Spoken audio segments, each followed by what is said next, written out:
what a beauty. By golly, I think I'll buy a new car. Say, Millie, how long have I had the old one? 1 year, 8 months, 14 days, 11 minutes, 43 seconds.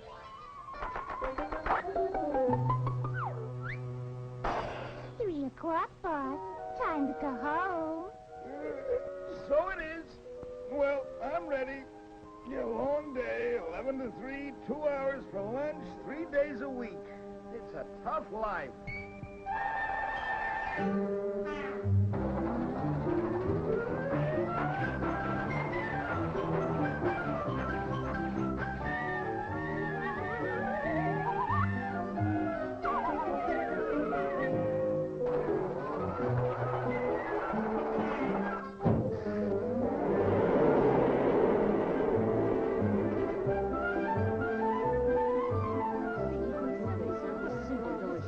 I've never eaten anything so fattening in my entire life.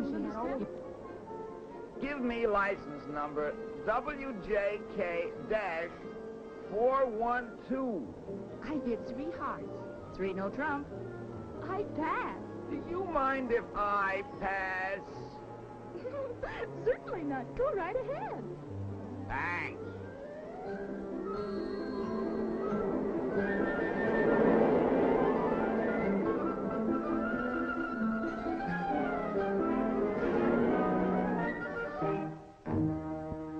No doubt about it. This bus is a little old-fashioned.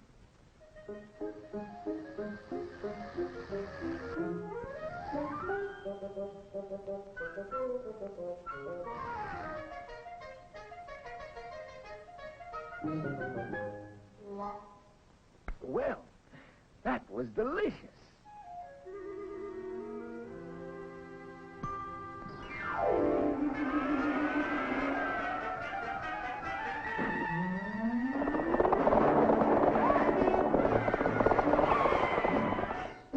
That concludes tonight's thrilling episode of our three-dimensional Western, brought to you by Enerjade, the combination soft drink, candy, and dessert with the three-dimensional flavor. Good, good, good. Buy it at your local market. 21st Century Cars presents your personal master of ceremony. Hello, folks. Say that. Now we are going to bring you a special entertainment feature which will show the development of the automobile. Oh, Pop! I want to see another cowboy picture. Quiet. I beg your pardon? Oh, not you. Say, those new models look terrific. They are terrific. You should see what your grandfather used to call an automobile. Okay, Sam, start the show. Now, folks, believe it or not, this is actually an automobile. When Grandpa was a 17-year-old hot rodder around the turn of the century, this job was the hottest thing on wheels. Grandpa's newfangled horseless carriage changed his whole life in more ways than one. Motoring was a thrilling experience even in those days. Since there weren't any doors in Grandpa's dreamboat, sometimes it was a little too thrilling. Every trip was an adventure in those days, and one thing you could always depend on: a flat tire. The old retaining rings on the rims didn't always retain what they were supposed to retain.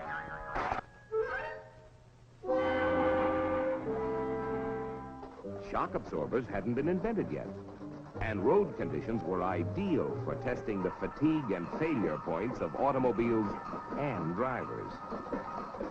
Grandpa's car didn't have much acceleration for passing, so he found himself on the wrong side of the road for longer than he should be.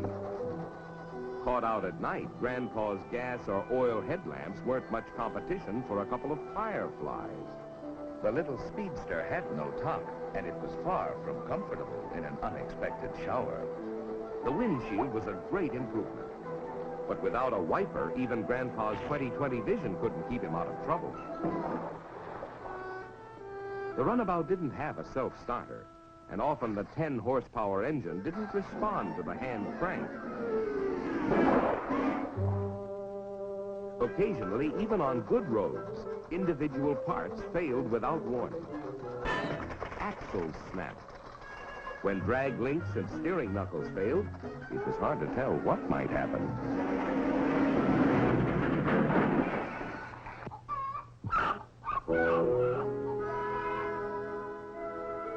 With every passing year, improvements came thick and fast.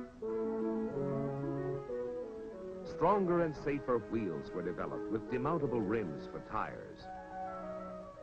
Doors were added to keep people safely inside. Tops became standard equipment. Windshields protected motorists from bugs and the elements. Wipers were invented to help the motorist drive safely in bad weather. The driver's seat was moved from right to left to make passing safer. The electric starter replaced the old hand crank. This remarkable invention enabled Grandma to get into the automobile driving act, and she really loved it. As the years went by, the automobile manufacturers continued to improve their cars and make them safer, so that more and more people could use and enjoy them.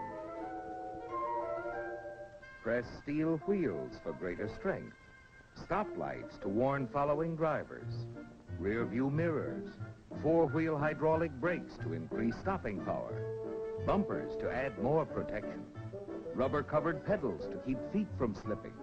Safety glass increased passenger protection tremendously. Welded all-steel bodies and all-steel tops meant more strength and safety. Bumpy roads were smoothed out with shock absorbers, and Grandpa could sail along in comfort and safety. Through the years, the automobile changed from a novelty to a necessity.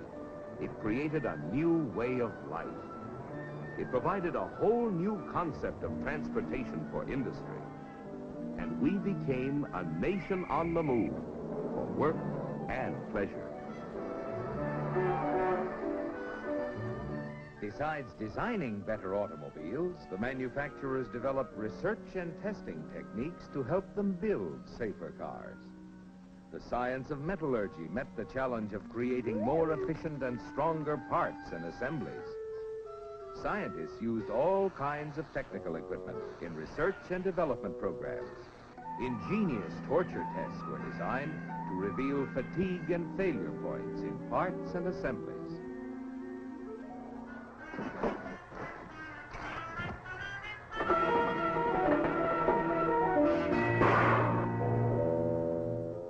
And like the parts and assemblies, the cars themselves were tested under all kinds of driving conditions to make sure that they would operate with maximum efficiency and safety. At the end of the rugged test run on the proving grounds, they were disassembled down to the last bolt and checked and studied in minute detail. Year after year, manufacturing processes steadily improved to make sure that every automobile that left the factory was in good working order. Each car was subjected to more than 2,000 inspections. Cars became safer and more reliable. So when Grandpa, still plenty spry in spite of his age, set out for a little trip, his car was reliable, safe, comfortable, and easy to drive. Safety door locks kept Grandpa secure inside the all-steel body. The adjustable seat quickly placed him in a comfortable position. The automatic transmission made driving easier, and easier controls meant safer driving. Styling contributed to safety. The low center of gravity gave more stability. Tubeless tires meant increased safety. New equipment kept Grandpa warm in the winter and cool in the summer to add to his comfort. And a more comfortable driver was a safer driver. More powerful and reliable engines were developed to make driving more efficient. When Grandpa passed another car, he did it safely and easily. Wrap-around windshields and larger rear windows increased visibility tremendously. Sealed beam headlamps guided Grandpa safely at night. Power brakes made it possible for him to stop easily and quickly. Directional signals let the other fellow know the driver's intentions. Power steering not only made parking a breeze, it made all driving easier. Even in the good old days of the 1950s and 1960s, Grandpa could rely on his automobile to get him to his destination quickly, safely, and fresh as a daisy. So you see, folks, all of you who are living in the year 2000 are fortunate, because through the years, the automobile manufacturers have had as their goal your safety first. They have constantly improved the quality and safety of automobiles.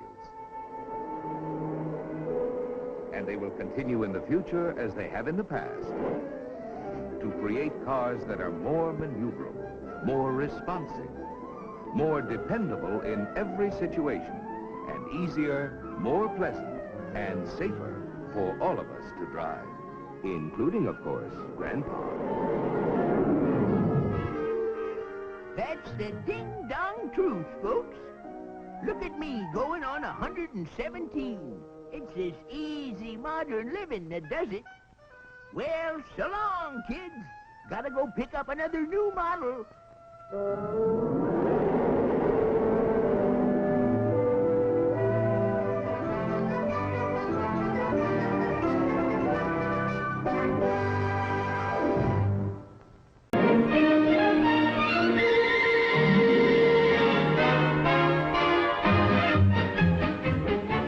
To develop a better understanding of the wise use of credit, let's spend a few minutes with a certain individual we'll call Mr. Money.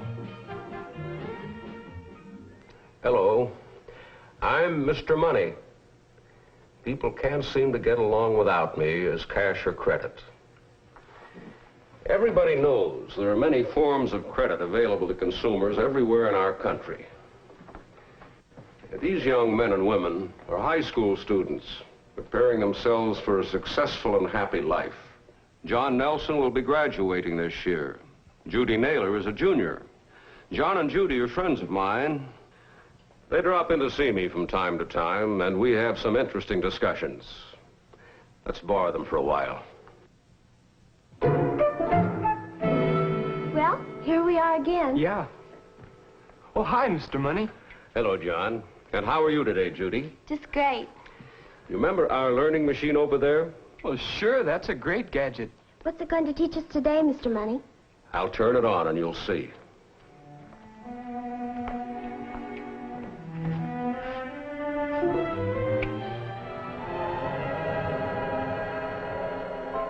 Wow, look at all the signs.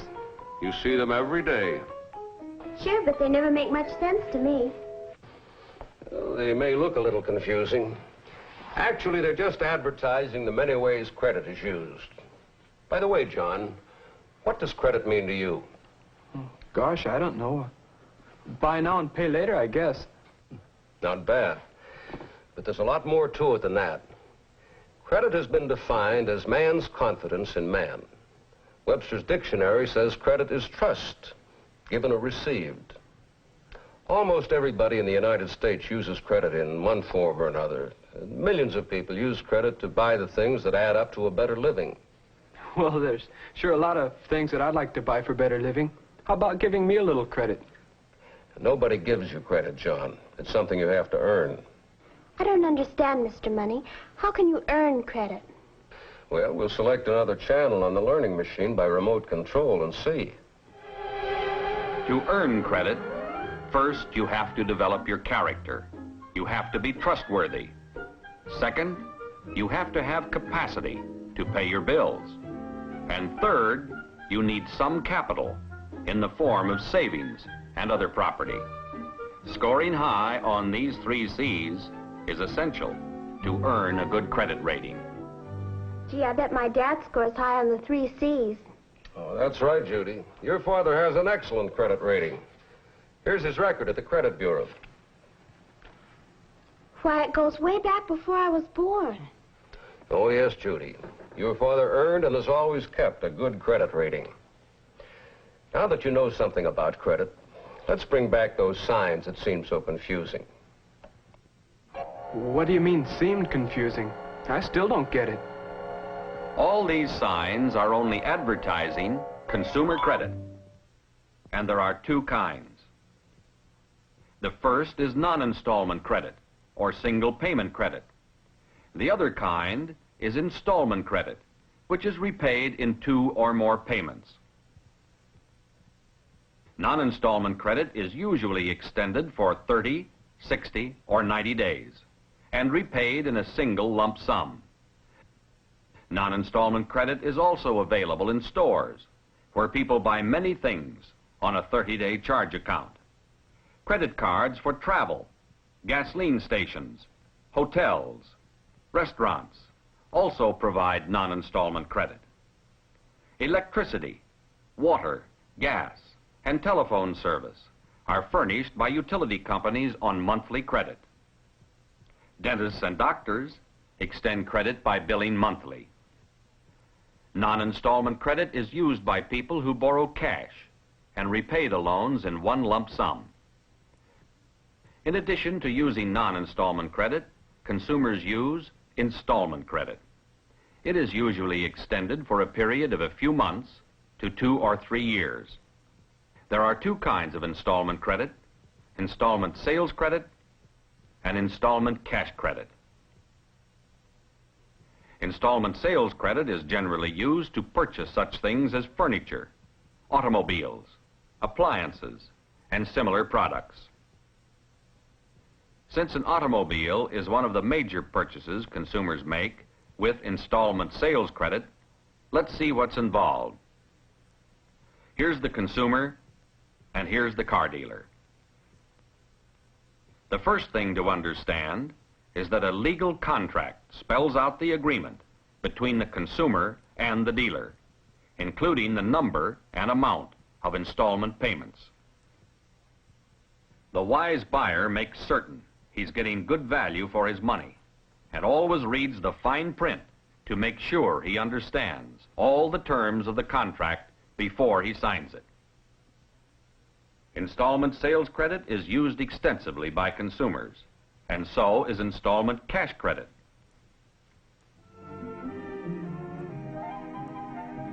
Millions of people use installment cash credit when they borrow cash from consumer finance companies or small loan companies, commercial banks, and other financial institutions. Consumers use installment cash loans to pay off accumulated bills to keep their credit rating good. They use installment cash loans to pay for vacations, to pay for special education for their children, or to send them to college. And people use installment cash loans to meet unexpected emergencies. So you can see the use of installment credit is mighty important to the consumers of this country.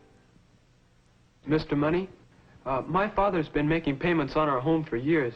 Now, is this installment credit too? Yes, John. That's called mortgage credit. And sometimes the payments may run for as long as 25 years. Boy, I never realized people use credit in so many different ways. Well, of course, some people prefer to wait to buy the things they want until they've saved enough money to pay cash for them. However, there are many people who are able to pay cash who prefer to buy things on credit, so as not to disturb their savings and investments. But, Mr. Money, doesn't it cost more to buy things on credit? Oh, yes, it does, Judy.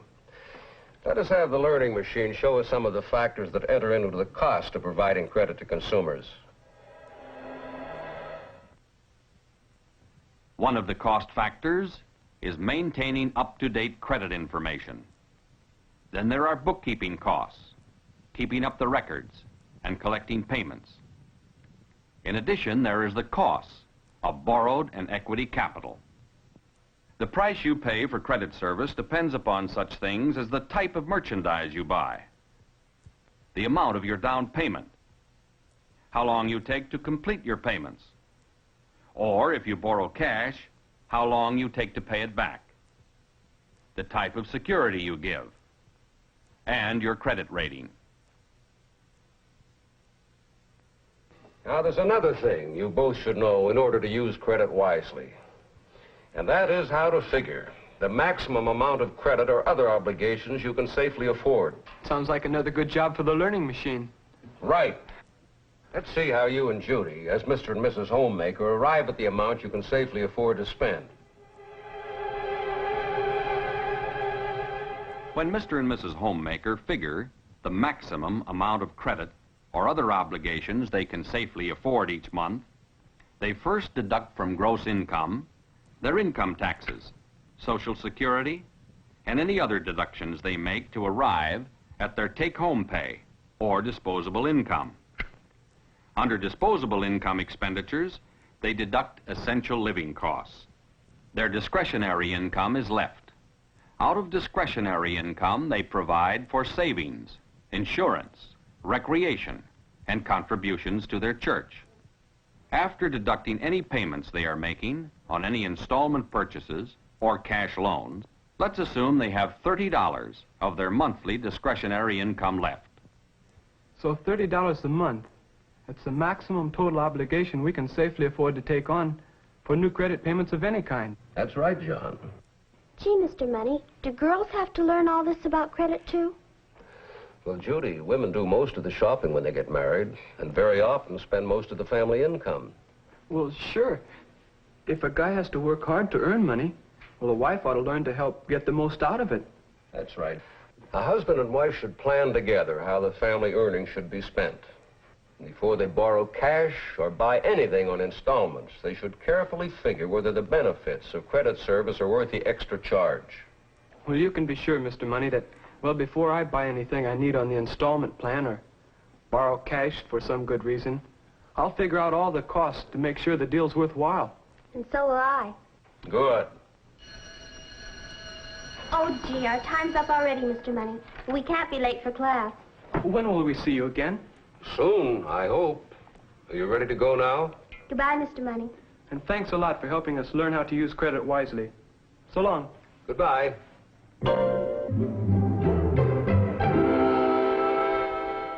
To benefit from the many credit services available throughout the country, every consumer should understand the wise use of credit.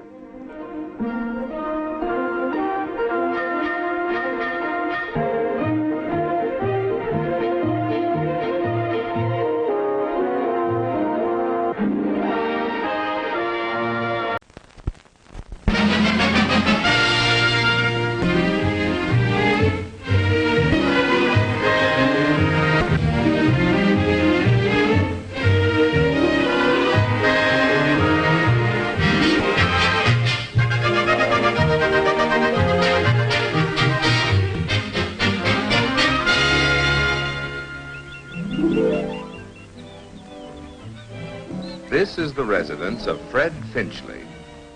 He's a family man who enjoys the peace and quiet of his little home.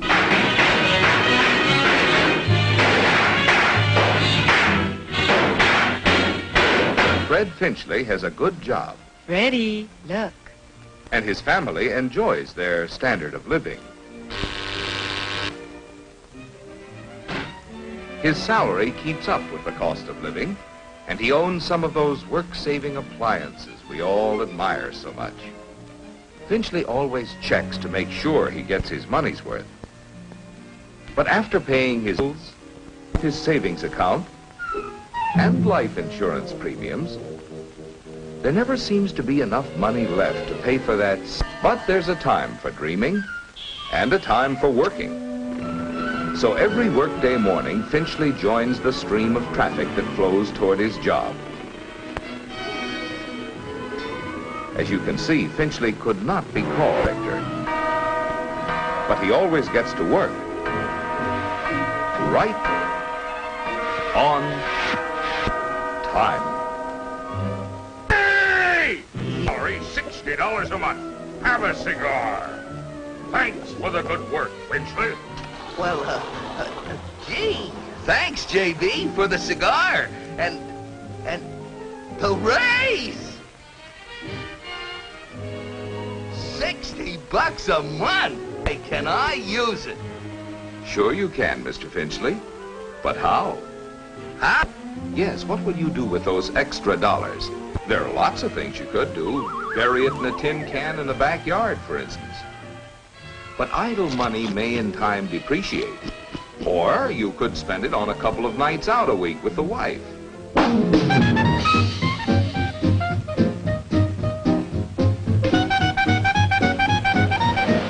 This seems like a lot of fun. But with this kind of life, you'd depreciate. So why not put your money to work? Put my money to work? That's right, Mr. Finchley. You can own a share of American business. There are over 1,200 companies listed on the New York Stock Exchange. Companies which employ more than 11 million people, produce half of all the goods made in America, and pay about half the nation's dividends. Many of these companies have been paying dividends for 25 years or longer. Tycoon? Neither are most of the people who own shares in American business. 3 out of 4 of all share owners are in families which make less than $10,000 a year. My raise was only $60 a month. Well, the monthly investment plan specifically designed for anyone who wants to invest in common or preferred stocks on a pay-as-you-go basis. You can $40 up to $1,000 every month or every 3 months under MIP. So why not a member firm of the New York Stock Exchange and get some practical advice on how to own a share in America's business? And before you invest, investigate. Yeah, invest. Just think, with $60 a month, I could...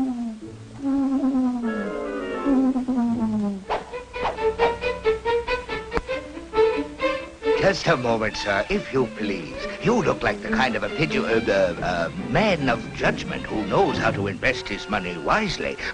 Won't you step into my office, please? Let me give you a hot tip, strictly confidential. For a limited time only, we are offering to discriminating buyers like yourself a few shares in a world-famous company with mines in Nigeria, Tasmania, Somaliland, and Brooklyn. It's Utopium Unlimited. It glows in the dark. Small investment, big profit. As a special favor, I'll let you have 100 shares for only 40 cents a share. That comes to $40, plus, of course, $20 for putting you onto a surefire moneymaker. You are now a man of some... Hey, you!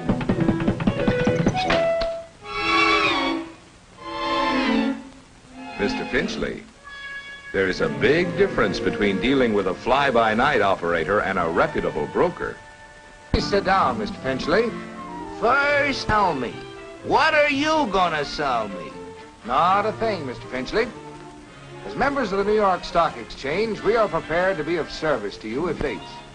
Every day, member brokers buy hundreds of thousands of shares of stock. A doctor in Atlanta wants to buy some stock. A farmer in Spokane wants to sell his stock in the same company to get cash, say, for a new tractor. The Atlanta broker for the buyer and the Spokane broker for the seller speed the orders to their exchange members on the floor of the New York Stock Exchange.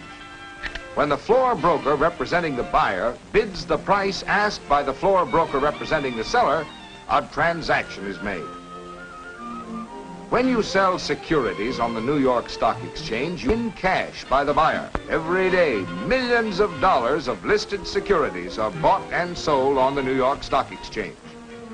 You can check the price of your stock in a daily newspaper, or by getting the latest market quotation from a member broker like myself.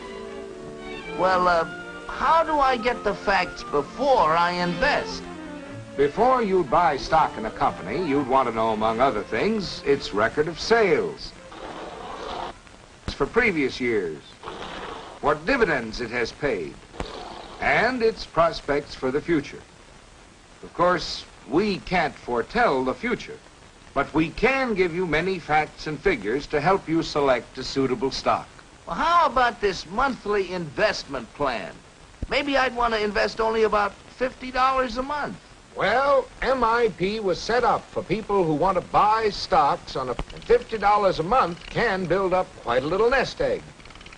Suppose you take a trial run, an imaginary investment route. You might stock selling for $100 a share. Let's say you invest $50 each month in a stock selling for $20 a share.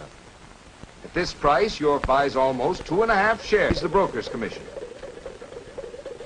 If the price of your stock drops, don't get discouraged, providing you believe the long-range price trend will be upward. Of course, you can sell at any time. You lose on stock that cost you more than $50 a share. In addition, you'll have to pay the broker's commission on the sale. To continue the plan, monthly payment of $50 buys 3 1/2 shares of stock at $15 a share, to $27 a share. If you sell here, you'll have a profit on the shares that cost you less than $27. Your $50 monthly payment buys 1 1/2 shares of stock at the price of $27 a share. Of course, the price of a stock can go down as well as up. But with a long-range monthly investment plan, your $50 a month buys more shares when the price is low, fewer shares when the price is high, to average out the price of all the stock you purchase. You can quit the plan at any time, Mr. Finchley, and take the shares you have purchased. But the idea of the monthly investment plan is to invest every month on a long-range basis in the stock of a company that you think will have good earnings and pay dividends. Take, for example, a company whose stock is selling at $20 a share. If that company, over the past year, paid out $1 a share, the dividend yield comes to 5%. You can keep the cash, or if you wish, the dividends can be automatically reinvested for you. Now, the investment route you're traveling is a good one, because the stock has paid satisfactory dividends. And even with its ups and downs, the long-range price trend has been upwards. Looks pretty good. Thank you. But before I invest, I'm going to study the facts myself. That's right, Mr. Finchley.